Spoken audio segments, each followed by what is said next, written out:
just remove this thing. We're just gonna get rid of that entirely now. We're not even gonna fuck with it. It's gonna bother you, right? If it fucks up again. Look, it's got to go. It's just gotta go. Last time it screwed us up. Well, the hourglass we were counting on screwed us up. Trying. See, we're experimenting here. No, I'm just gonna look at my computer. I'm recording the damn thing, so why can't I just look at the time, huh? No, just look. It's fine. We'll just cut away. Just cut when it looks to you. We'll just cut to me looking at you, and you can't even tell. Sure. No, of course. I'll just do, actually, at that point, I'll just do a greatest hits compilation when it's just you there, and I have to cut to do something. Montage. I mean, it's perfect. I would love to make a show where every episode is just a clip show of things that happen in other episodes that didn't actually exist. That's great. Like it was just the hits. NFL Red Zone for like for this comedy. Show. Yeah, right. You just keep playing things. People are like, well, I wonder what happened in those preceding. I guess it doesn't matter. Actually, it'll be a type of sketch show. Mm-hmm. Oh, perfect. Right? Perfect. That's it. That makes perfect sense. That's it.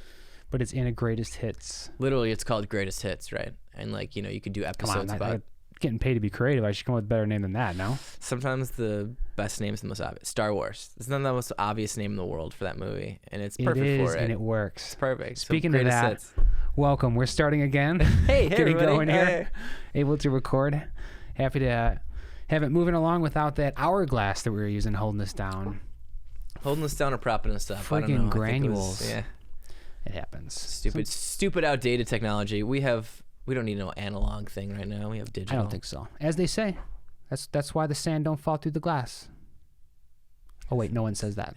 No one says that. Damn it. Now they say. But that's what happened to us. We're gonna figure out how to say it, and then we're gonna say it to you, James here, Chicago, Illinois. Location, Matt. You can go.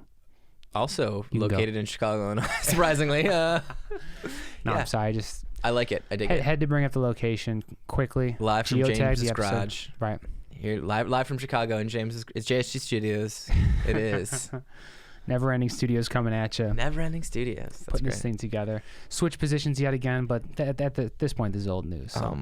Can I be Atreyu in the Neverending Studios? Sure. You have to be. I'll be anything. Oh man, I'll just switch. Keep switching to different things. Falco. Thank you. Oh, Falco. okay. Thank you. Sure. You're long, slender. You have that beautiful dragon look to you. If I get those Falco looks going on, I'm gonna have a whole weird fan base. I'm more Falco, I guess. I got the little beard thing. I think you'd get along with the people better than I would too.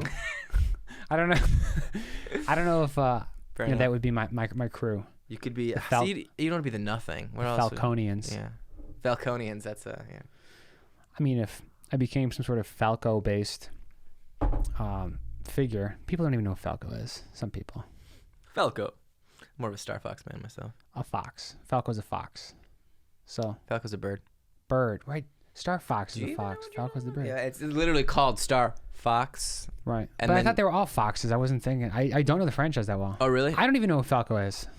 Falco is I did know that though. He's a Super Smash Brother character. I use Falco constantly. I do know this. I'm just. He's a bird, and then there's the team, right? It's like the X-Wing Squadron. That's basically what the game is. It's like take X-Wing, the Rogue Squadron, but we'll like put him in animals, and it's a fighting squadron. Okay. And you got the frog, the hippo, or I'm sorry, the frog, the rabbit, the bird, and the fox. It kind of sounds like you're naming what the Power Rangers turned into in the actual movie. Right. You know, when they switched from the dinosaurs to the prehistoric creatures. Mm. Frog. James Frog. That's where the great meme "do a barrel roll" came from. Right? Have you ever actually done a barrel roll successfully on the ground? Like, have I rolled on the ground? Yes. In a barrel fashion. Oh, I've been in a tire when I was younger. Did the tire roll, and that was. No, does a barrel roll have to be like side, like on your side, or like front ways? So it's a somersault going forward and a barrel roll on the side. Try a somersault. Also line. Yeah, I don't know. That's a great question. Barrel roll is like you're like. You have to be sideways, but then, right? Like, can you do it front ways? Forwards, right? Because in some ways, I feel like the front way rolling is less chaotic. I remember being just as nauseous. It's both pretty bad. Yeah, I was very nauseous. I guess I feel like since you're used to going forward, if you somersault forward, it's like that's kind of normal. It's kind of what you're used to doing. My CTE laden brain is just not ready for that kind of stuff anymore. Yeah, that's gonna give you CTE. It's kind of fucked up to know how many things give you CTE now. I actually find myself being pretty paranoid about like everything. I heard you can get it from like a wave runner. Dude, I hit my head with my car door. I can't remember if I've talked about this before, but last winter, Oh shit. it was early in the morning. You did talk about this. The door was frozen, and I opened the car door. It hit me in the center of the head, and I concussed myself. This is your biggest concussion story, but like, what about the smaller concussions? Oh man, well, the ones that like don't have those good stories, these good names, just like those little dings and dents. Yeah, right. The times you just hit your head hard. I had a box fall on my head, and I concussed myself at work. A box legit just hit me in the head, and I was like dizzy. I got nauseous. It was like, oh man, I did it again.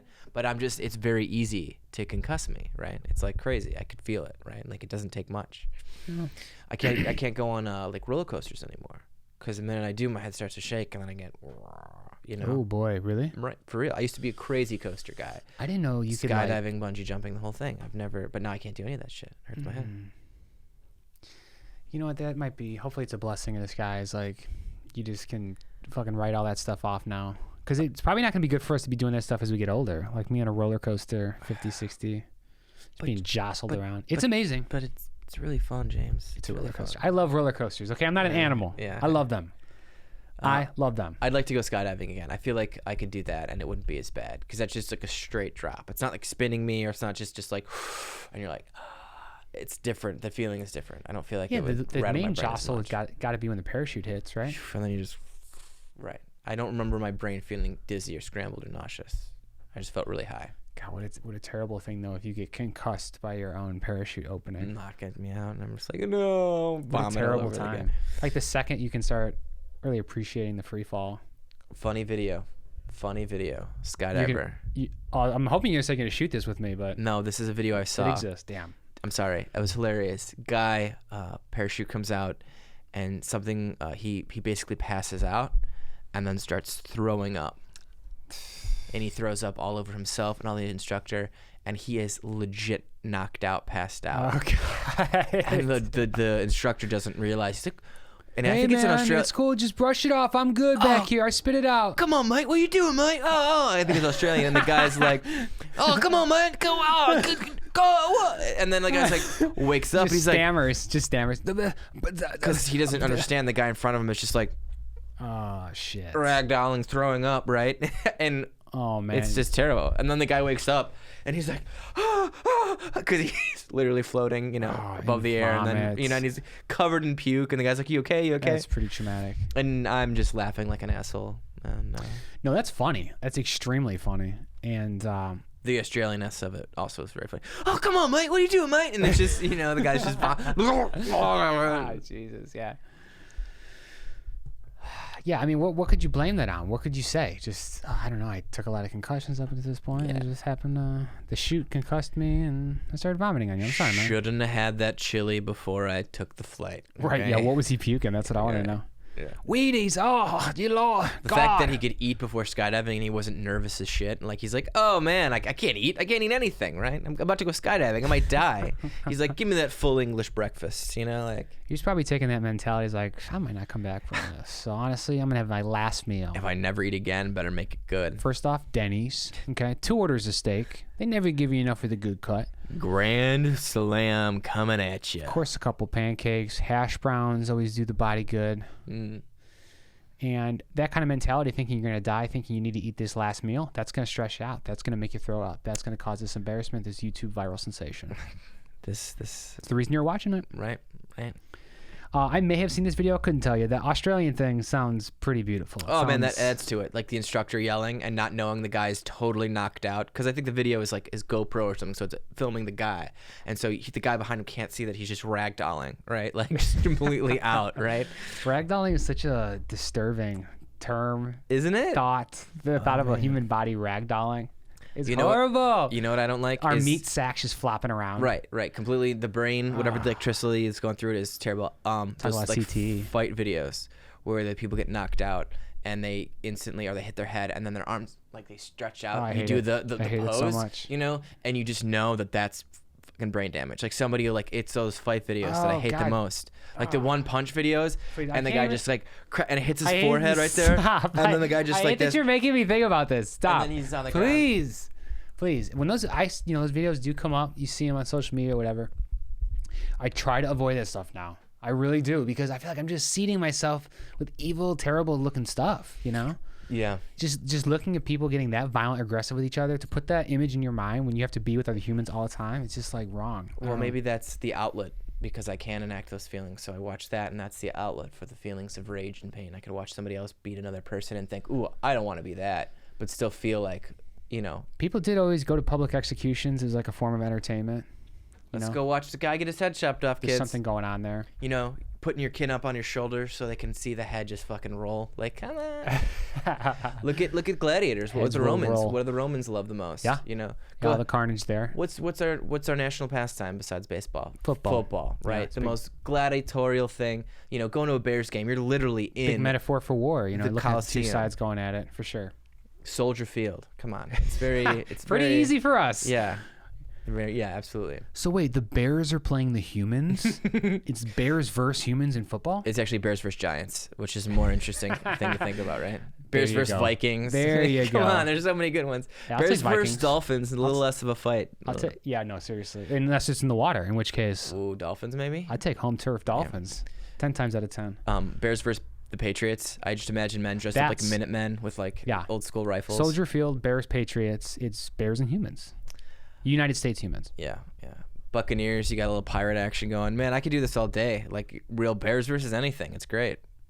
Yeah, you're just listing the teams and they work because the one we'd have a problem with is names were chosen. The Kansas City Chiefs. The Chiefs might be a little rough, or the Redskins. Little brutal in that one. You know, maybe not as politically correct as we could be. You know. So that is the only thing holding up to like the NFL movie, where they have like actual animatronic animals.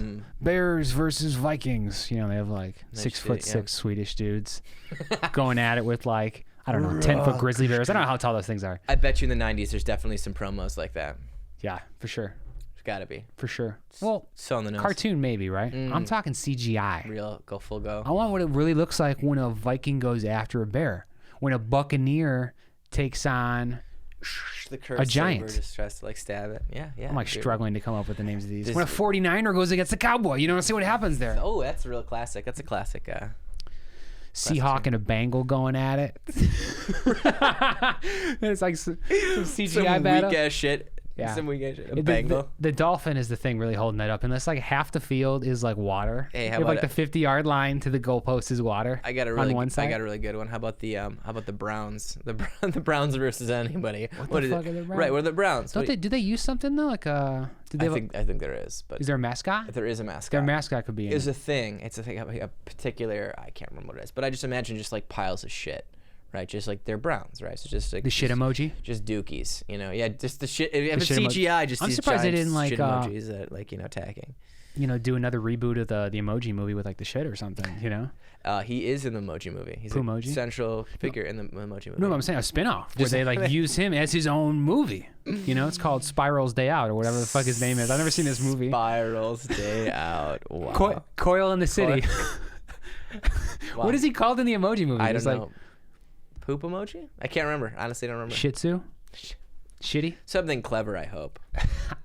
Something punful. Hey, Craptacular. I found out that the layer. He's just Mr. Brown. The Browns. That's gonna keep it difficult too. I don't know. Maybe they'll change the name. The Redskins, the Chiefs. They'll switch the names. This movie can happen. NFL. I want I don't need an executive producer credit. I want a producer credit though for writing all this for you. Maybe created by, because we're pretty geniuses right now. We're giving you something big here. But like, I know we could money take created is hard. by. It's hard. I'm just being realistic. Right. You're right. I'm just making it easy. I'm going to sue for created by once you insult me with the producer credit. At least executive producer. At least. Co-senior creator and showrunner. But I'm not going to it's not going to be a TV show. I'm literally doing nothing to help you about it. I just want money. Just give me money. Please, God. Please, God. Write me a check, NFL. Oh, God. So we're going to sell the toilet idea. Do you remember the toilets you talked about? Toilet idea. Oh, that was it was a toilet aftermarket bag. Yeah.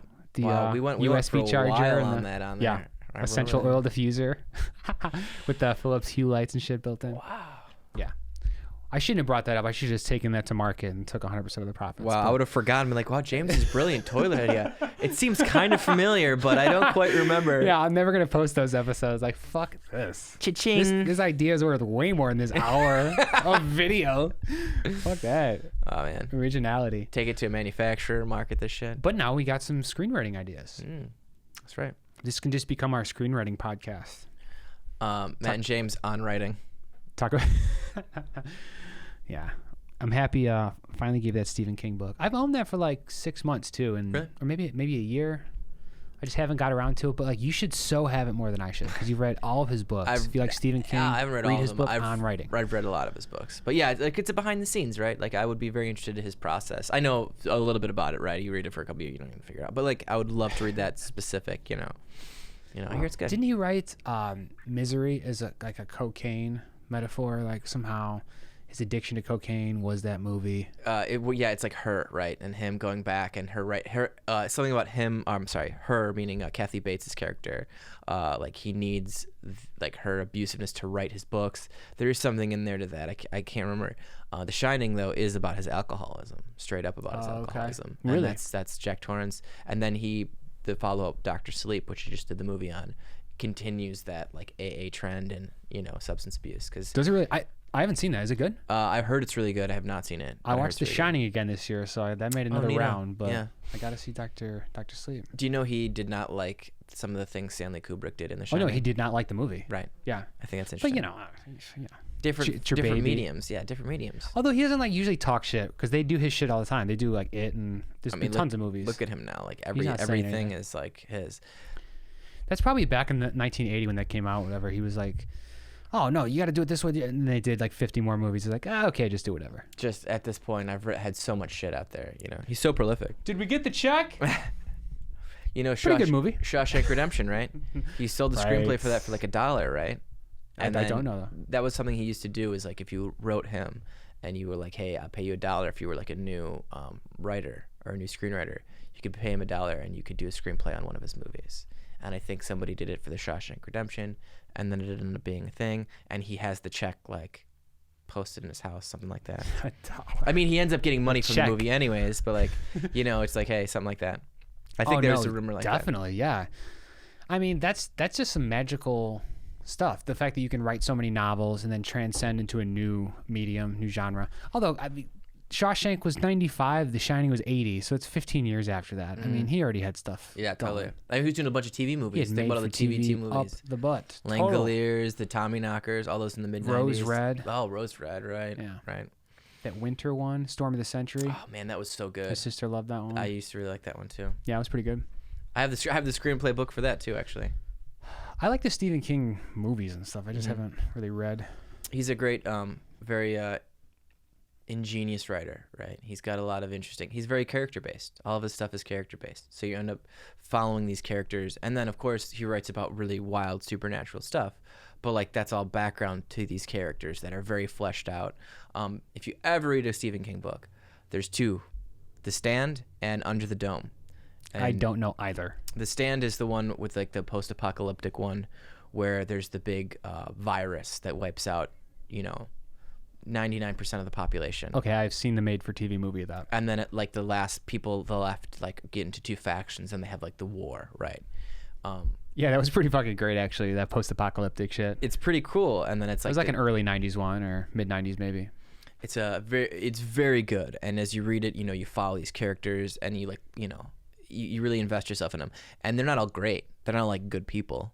Some of them are downright like kind of shitty people, but you find yourself like endeared to them, like you understand their mistakes and stuff. I felt like that was why I like The Stand. And then Under the Dome is also very similar books, but that's a lot. Instead of like the world having an issue, he domes a small town, and like they're trapped in the glass dome. Oh my God, they did do a show about concept. that. They did do a show about that too. Simpsons movie too. Exactly. It's been used. Exactly. Fucking amazing premise. It's super interesting. And then they putting have everyone in a bottle. And how do these people respond to being in this bottle and like all that stuff? He basically creates I shouldn't not to give a very go all in. Sure, you just went on this streak. Sure, this a very bombastic city council figure, right? So the city that gets trapped, there's like a councilman who has these grand ambitions and all this stuff, but he's a city councilman, so he kind of chills. But once he's in the dome, he sees the advantages and the abilities that he has, and he takes full control of his situation, and he's a bit of a monster. And politically, he reminds me of some people and currently in power, and they're like the way they handle themselves and everything. And I bet you throw a dome over the U.S., that'll clear everything up. No problems. Yeah. And And then then finally get the wall they want.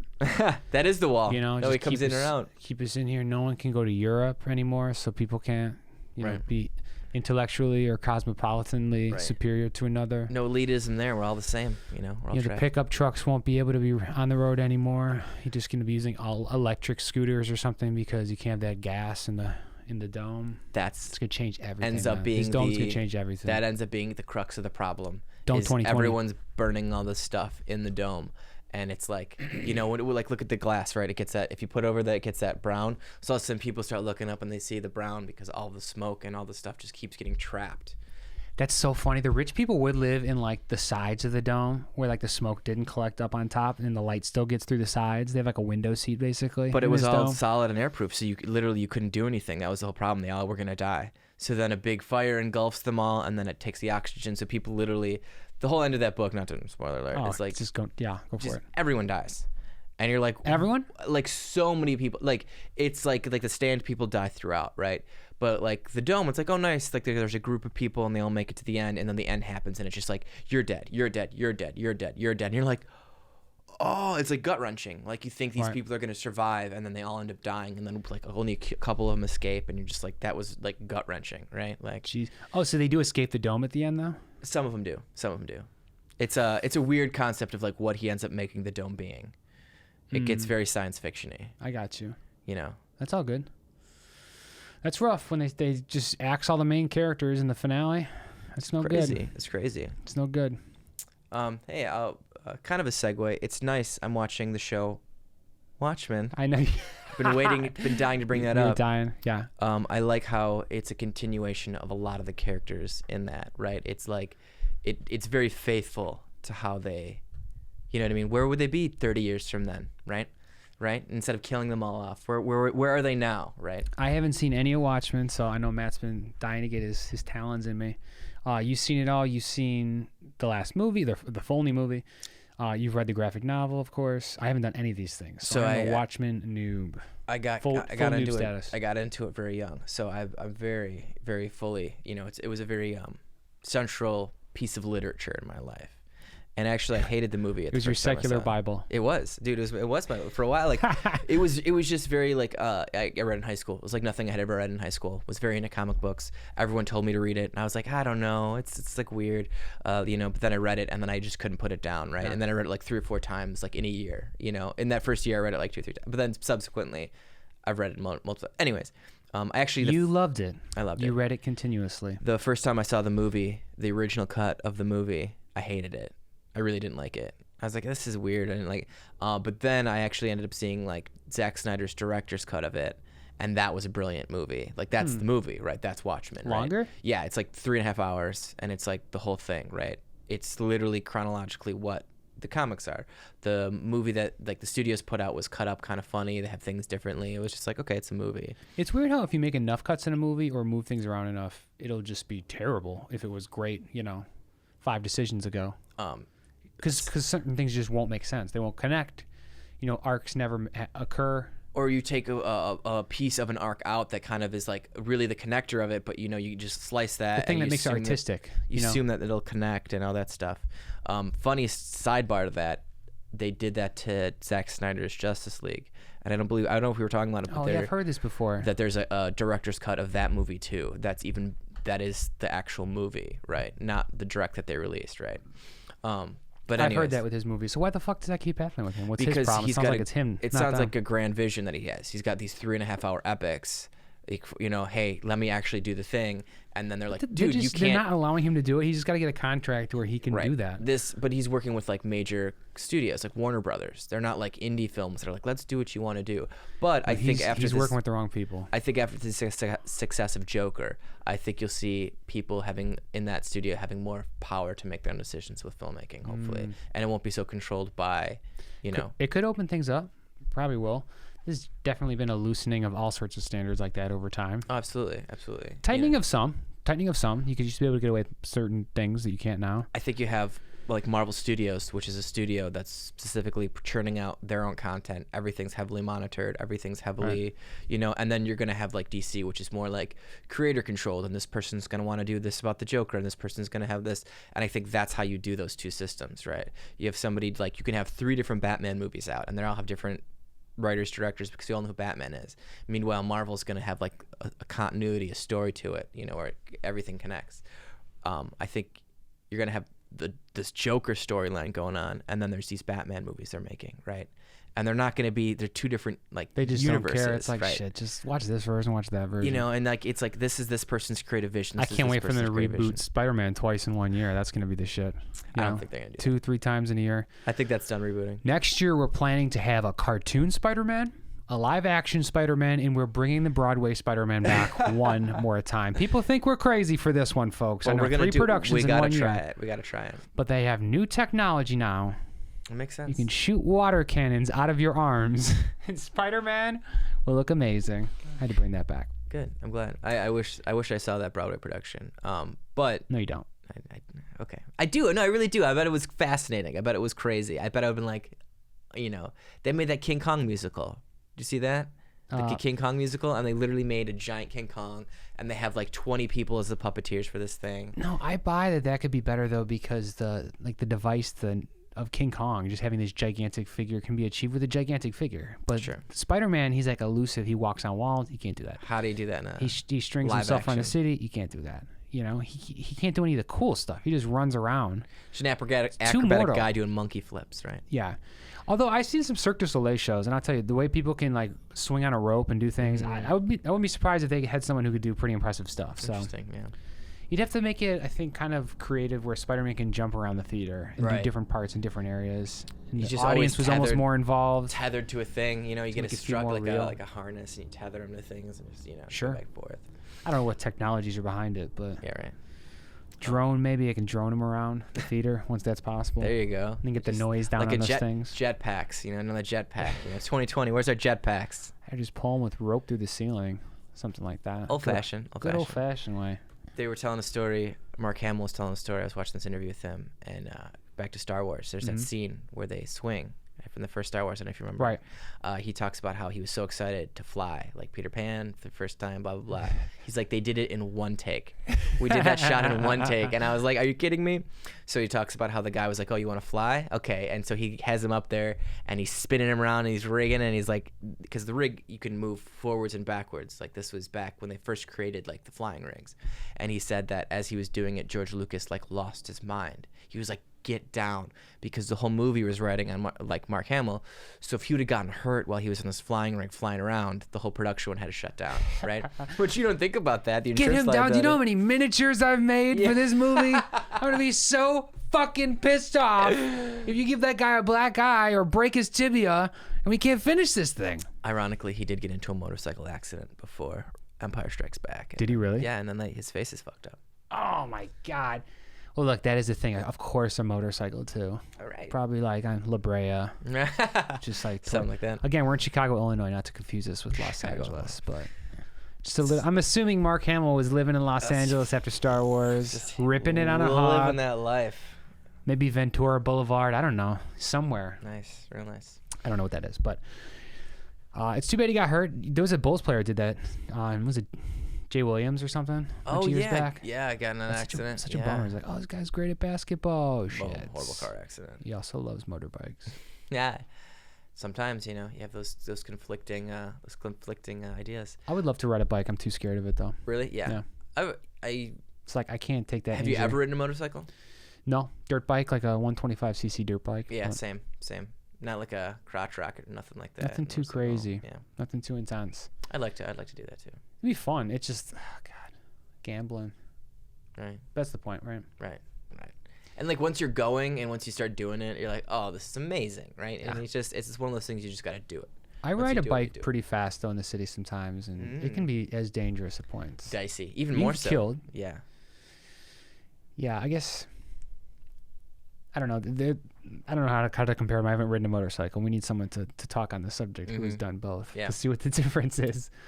But I don't know. I just couldn't get over it. Really? Actually, I also fell off a car or something and had road rash and had to get it scraped out. Fell off a car or something. Maybe I'd fallen off of a vehicle at a certain point. I had to visit the ER. Had asphalt in my road rashed arms. They basically use like a medical toothbrush, like a gigantic toothbrush, and brush the asphalt and stuff out of the wound to make sure it was clean. Anyway, they were telling me that's what they do with bikers who like hit the ground. That's my next story. My dad, same. He crashed his motorcycle. Thank God he had a helmet, but his back was just like torn, meat up, like just meat, like pulp meat. But I remember him saying he went. I think he like ended up going to the bar afterwards or something, and they were just like picking the stones out of his back or something crazy like that. No shit. You know, like it just, just terrible. But yeah, like it pulps you, right? Like you like smear across the ground, right? It's incredible. It's incredible what the body can like heal from. I remember my dermatologist told me that once, and it like really struck me. I was like shadowing him for a day. It was very nice to let me check out his practice. But just in between appointments, he's like, "Yeah, the healing power of the human body is incredible." He wasn't trying to make a point necessarily. He was just kind of saying it like to explain some other point he was making. The magic of doctoring. But even he was saying on its own, the body just heals. He was kind of just like monitoring people's healing. He's not there like making the body heal every day. No. Your body just heals itself. The doctor facilitates that process. Doing it, make sure it's heals the right way, right? Right, or giving you the tools you need to get where you need to go. Yeah, that's interesting. I always just think like scars, looking at your scars, and like wow, remembering a scar and seeing how it shifted on your body. Have you ever done that? Like your knees, the road rash on your knees, and seeing a scar and being like, wow, that was here. And now, like, it's stretched over. I had ones, that like weathered since I was a kid, and like you almost can't see them anymore. They're not quite there the same way. I have a pretty gruesome scar under my arm. Get up on this thing. Pretty gruesome scar on my arm. Oh wow, you yeah, have a gruesome scar. Gruesome scar under my arm, Gruesome. And it's shifted over the years. I got it in middle school, and it's totally shifted over the last couple of years. Where has it moved? What direction? It's just gotten like smaller, but kind of like shifted over. But like my skin, your skin stretches, Smaller. and it's like shrunk. I don't know. It's really weird. I like looked at it the other day. I was like, huh. That's interesting. Maybe it just doesn't have the scar material. Scar tissue doesn't have the same cellular structure as like the normal tissue. Just breaking down or something. And it just gets like crowded out. That'd be interesting. As the others, like maybe your cells grow or. And it's weird because like my armpit hair, it's kind of shifted, because it's cut. It was cut like it's sliced on my armpit hair, so it's like this. It's a little shifted down. Your pit hair has shifted too. Like if I showed you like the hair is like a little like lower than this one, but that's because the scar. That's because of what scars look like. It's pretty fucking badass. I literally looked at it. You have a slice down your armpit hair and it like shapes it, designs it. 2 days ago I looked at it. It's really weird, but yeah. Anyways. Would you get a procedure where someone like surgically slices into your armpit when you're like 12 so you can have like checkerboard armpit hair? That's a weird concept. Some weird shit like that. Like it's hair tattooing. Imagine if culturally that was appropriate. Like they were like, we're going to cut into your armpit now and make a I'm checkerboard. going to invent it right now. I'm going to sell that idea on this podcast. I'm going to sell it to the same movie studio I sell the NFL movie to. But yeah, there you go. Perfect. Man, we're really just rolling in the cash now. I think it's possible though. And like, I don't know, do some partnership. First you Botox your armpits. Sure. Make me a little money with Botox. Then you slice. I said checkerboard. It can be polka dots. You can have polka dot hair. I don't know what kind of patterns you want with hair. The sky's the limit. Mohawk, okay? Of course. You can just take the sides out. Do what's it called? Electrolysis? Or oh, okay, yeah. Electrolysis, yeah. That's when you remove the hair. Take out the hair. Do that all along there. Just keep that stripe, that Mohawk stripe. The classic Mohawk stripe. Seriously though, you need to watch Watchmen. You need to read Watchmen. You need to. You probably have some sick facial hair, sick head hair at Watchmen. Oh yeah. Wait, aren't they all bald? No. No, please, no. James, please. No, they're not. No. No, I would like to watch it for some reason, based on the few things I've seen about it. Yeah. The memes, the praise, this week's episode was blank. I'm like, oh shit, I want to watch Watchmen. I rarely feel like that about a show. I don't know what it is. I won't go into it. I won't. Go too much into it anymore. I will say I didn't want to watch it because of my love for the comic. Right. I feel You're like gonna be a purist about it with the Zack Snyder thing. It's why I've never seen. I didn't really finish watching Game of Thrones. Right. And that ended up being the best thing ever for myself. Yeah. You just didn't finish a show because you're like they're gonna fuck it up. You could tell, or they already started to. I just didn't. I read all the books like back early on. Like I read the books like 4 or 5 years before everything came out, right? And He hasn't released them all though. no, right. He's So you stopped there? Dance with Dragons, the last book that he came out with, right? And then I watched like the first 2 seasons of the show, and I was like, this is fine, but like the books are just better, you know. And I just don't, you know. Eventually he'll come out. He'll come out with the books. I read the books first, so they're better. They're just better. I know. I feel like a hipster or whatever. They're just better. And then, as lo and behold, the universe proved me right, and everyone fucking hates that show now at the end, right? Everyone despises how that show ended. Well, their problem is, and I shouldn't even be speaking on Game of Thrones because I've only seen like the first episode in last season, but that exact combination, first episode, last season. You know, they were going off specific source material. This has been covered ad nauseum. Everyone knows this. I know, what's sure, fucked up about sure. Game of Thrones. Yeah, no, yeah, right. They went off script and they couldn't handle it. You know, And George then they R. R. wrapped Martin it up. told him some crazy ideas he was thinking. And But they're not like, only "All right, did we they, can-" they go off script, but they didn't even have enough material to make a full like finish of the show. That's what I meant. They went off the book script. Right. They started making up this own. We have nothing left, so we know how it's going to end, but we're not talented enough to actually wrap it up how we should, right? And so a lot of plot lines were left. Things just didn't matter. Kind of got rushed. The thing, you know what happens with like famous shows too, is people get so fucking famous off the show. The talent on the show scatters. Well, that happens a lot of time with writing staffs on like sitcoms and whatnot. Like first couple seasons, that show rocks. 3 seasons, 4 seasons, you know, pretty good. And then by season 5, 6, everyone's getting paid on other shows. They started their own We projects. lost the guy that made the 3rd season great, so now we have to go back to the drawing board. Donald Glover, 30 Rock. He was on 30 Rock. 30 Rock was great. He left 30 Rock. You could tell some of his humor left that show, right? Really? But then he went on to Community because he had started in Community, right? But like he was writing. I didn't know on- he took his talents to Community. Yeah. That had happened. Yeah, but I knew he was on there, but I didn't know he like I think it was switched more from for an one to the other. acting role. He went instead of behind the camera, he went in front of the camera. Mm. So that was why. But anyways, you know, he left 30 Rock, and I was like, I won't say you could feel it, but like it was like, I don't know. He wrote on that. he made a lot of good jokes. Yeah. Yeah.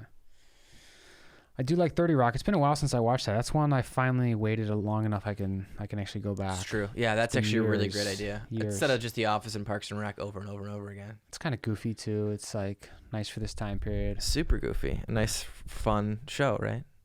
I'm sure Watchmen's super goofy, right? It's a nice escape from current times, or it's absolutely not that. I mean, It's a mirror to it's a current mirror. So times. yeah, so it's So, I mean, Watchmen takes place in a parallel world, right? Like or just another world. another world. I like to say parallel. It's like to say parallel. That's fun. That's more fun. Oh, okay. Because it's a lot of our history is similar, but there's certain divergences, right? Oh, okay. Oh, so it's based on like our history of our people. Yeah, like Nixon's president, and you know what I mean. It's not like a whole. It's all based on our history, right? The big difference is in like the 40s or 50s, like costumed heroes show up. Like people start dressing up in costumes. 40s or 50s. That's great. And they just start dressing up in costumes, and they start being like quote unquote superheroes, right? But I mean, they're all just people dressed up, right? But then it carries, you know, people take inspiration from these people, yada yada. That's cool. Then Check it out. That The screen grabs I've seen, you know, some of the stills, look very compelling. the whole thing though is they get a Superman. That's the character, like Dr. Manhattan. It's like eventually there's an accident and they create a Superman. And so now this world with all these pretend heroes has to deal with an actual Superman. And how is the world reacting to this person who's beyond, right? Just like beyond the scope, right? And, you know, the people in his life. Superhuman. Right. A true superhuman. A Superman like. Right. But like, you know, the true, like beyond, but like not just like, you know, hey, here's a guy wrapped up in the flag and he's a regular human, but he's just got superpowers. No, here's a true super being, God, right?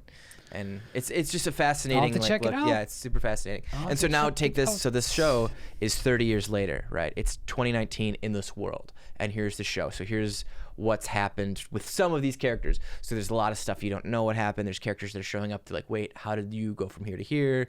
And it's a lot of you can't look away. There's so many. It's like the comics. So there's things in frame that you're picking out, and you're seeing newspaper clippings, and you're seeing pictures, and you're like, oh my gosh, Yeah, you know. it's cool now. They can like design shows for 80-inch televisions. We could stash a little newspaper lower left-hand corner. Wes Anderson, so much detail and all that stuff. You know. If you got 4K going on, you can have like a whole fourth of the screen be 1080p. Absolutely, it's pretty incredible. It's pretty incredible. Yeah. So check it out. I'm gonna buy you Watchmen so you can read it at your leisure. If you want to watch a show first and then read it, or read it and watch a show, hook me up. It's yours. I gotta do that for you. I'll do both. Maybe I'll like read the first part of it and then start watching the show it and see what you can get. Let me go back and I also recommend watching like 1 or 2 episodes. Don't binge it. Oh, okay. To like savor it, like think about what's happening. It's better that way, I think. I've been watching a couple episodes. Did you take your own advice on that? Yeah, for sure. It's hard though. It's hard. Mandalorian kind of taught me that again. That was coming out week to week, and I was enjoying the week to week of it. Star Wars taught me how to watch TV. It did, right? Isn't that funny?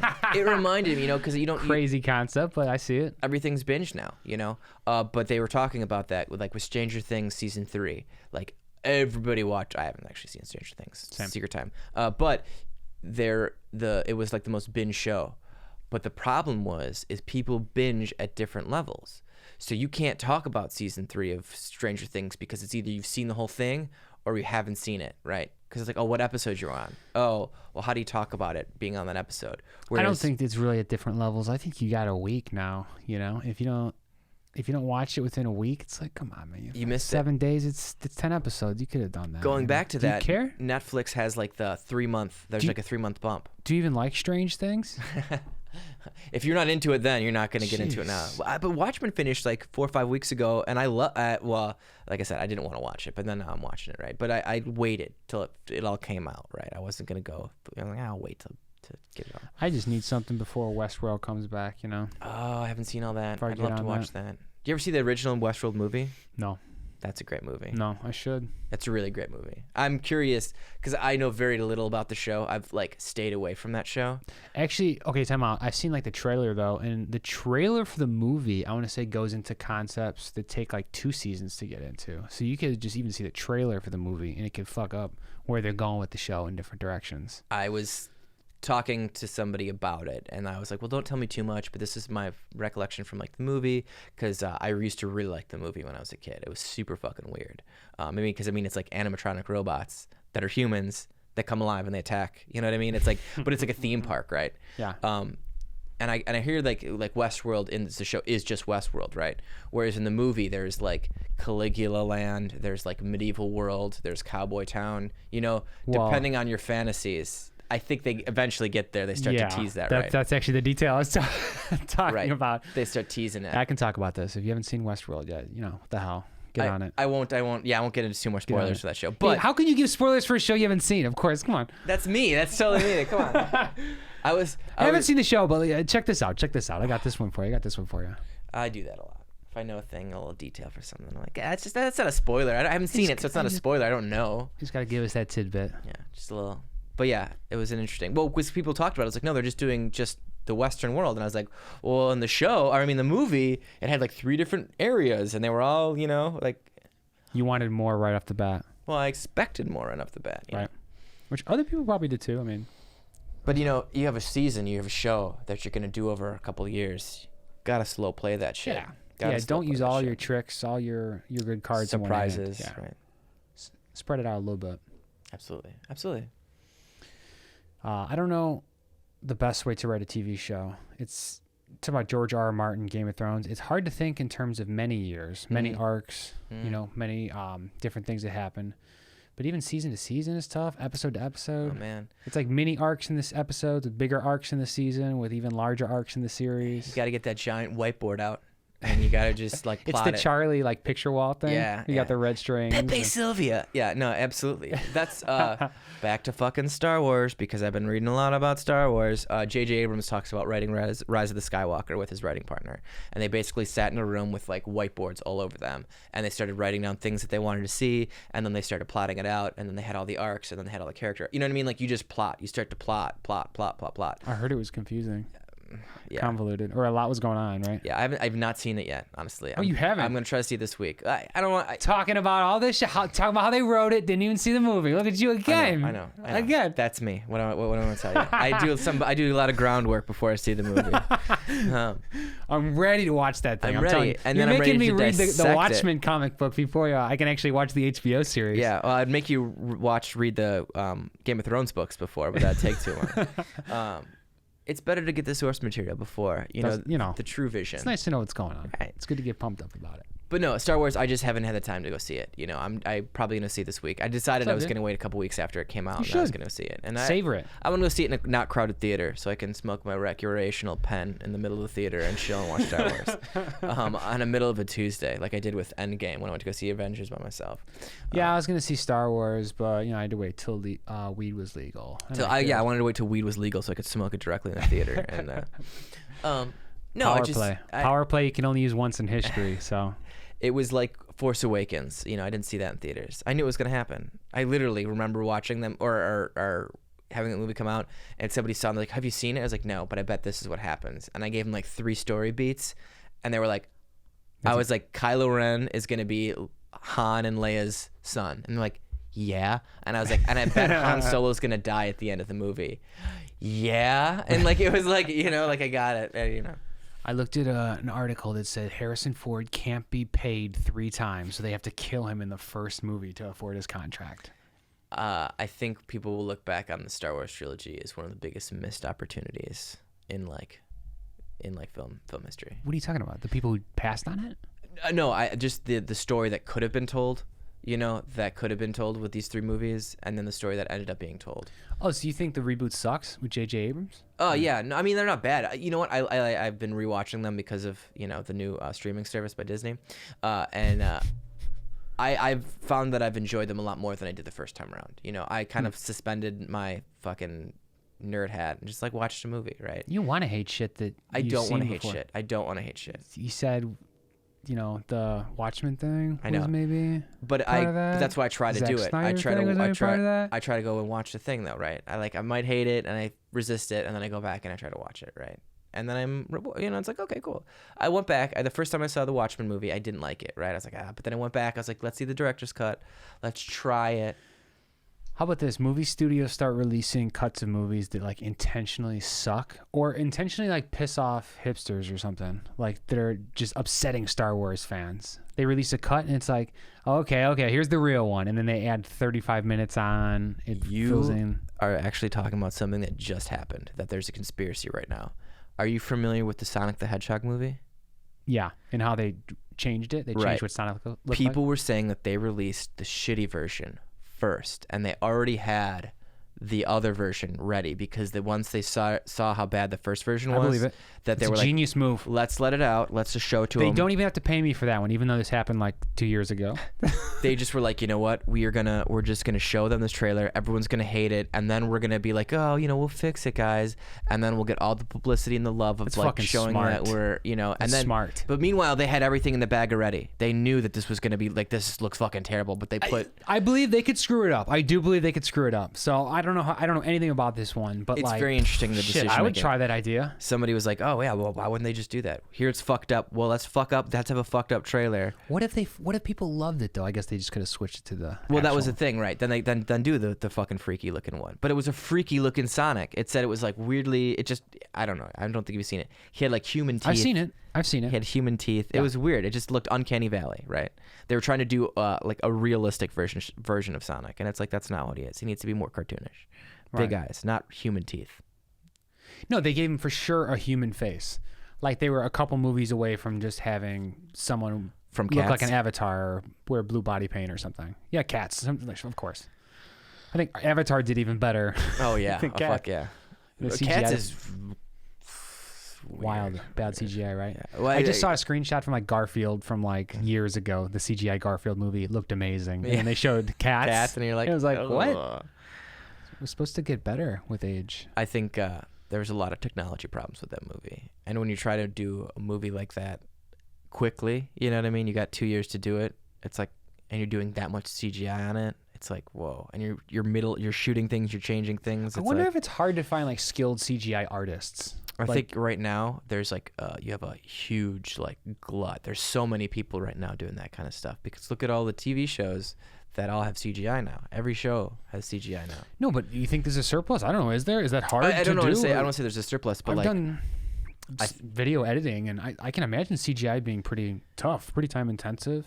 But you have people that are like, you have a studio. Look at like all the Avengers movies. You look at the credits for theirs, and they have like 40 different studios all working on different things. They all have different shots that they're focused on, and then there's somebody who goes through and tries to blend everything together. You know what I mean? Could you imagine that? Having everything look the same quality? Well, they've always sent the Simpsons to Korea to get animated, right? It's got to take an extreme number of people to animate things. A lot of people. In the computer graphics element's a whole nother story. Drawing is one thing. It's more standardized, like a cartoon like The Simpsons. But like creating an element, creating like a thing, It's asking a lot. We just saw Frozen, the second Frozen movie, a couple weeks back, and whatever Frozen, my dad got. You hated it because you're a Frozen 1 purist. I am. It's just like I just let that movie go, So like I don't need to see a second one. It's just like ridiculous. Right. They put out a second one. It's like, why am I singing this song if I'm supposed to let this go? My thoughts about the movie itself are whatever. Don't worry about it. But the CGI in and of itself. Did you like the first one the first way through? Yeah, I did.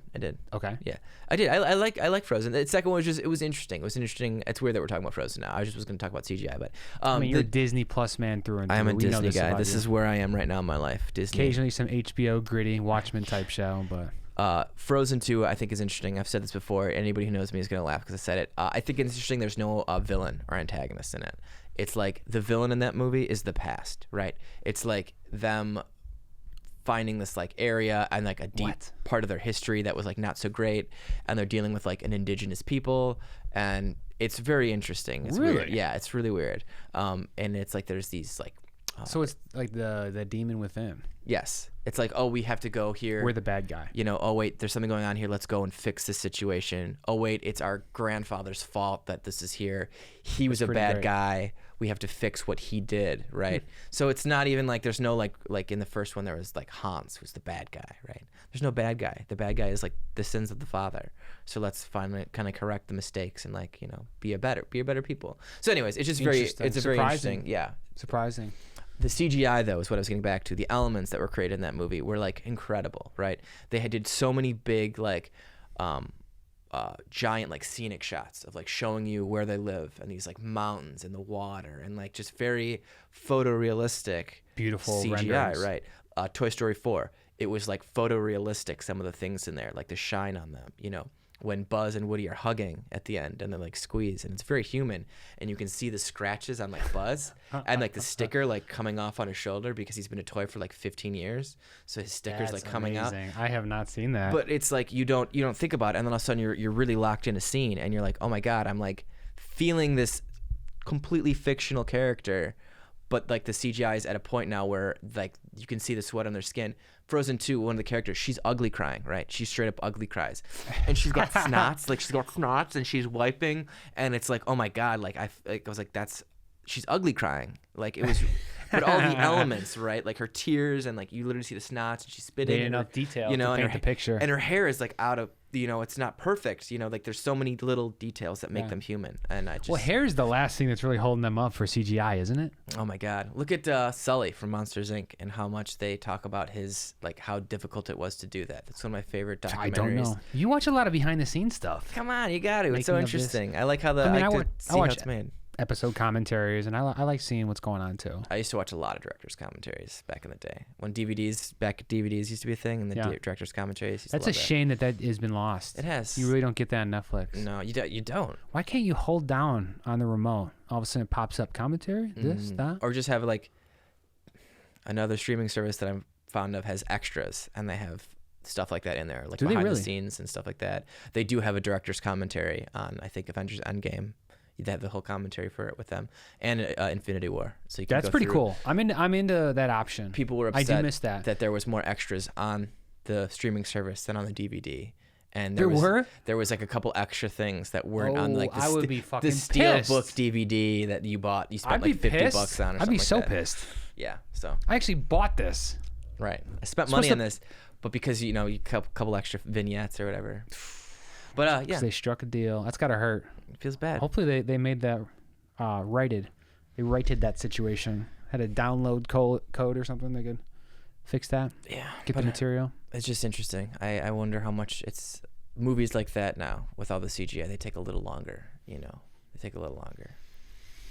I don't know how long it takes. It's got to take a long time. I mean, you think they have too many people working on it. Apparently, you think they're just shitting out. No, I think it's like we're lucky. We're lucky that we can have so many of these people now to create this crazy stuff. Like, it is, but like good ones, like ones that are photorealistic like that. Like those gotta be hard to find. That's why you only see in these like multi-billion-dollar like movie studios that can spend 3 years, 4 years doing a thing, right? And they actually do frame by technology, frame, right? like painting, basically. And you can invent new technologies and invest in technologies that can create newer, bigger things.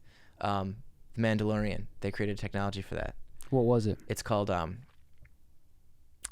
storybook. Basically, it's a money printing machine. Yes, by the Disney Corporation. You're in a giant virtual space, and they project on the walls the scene.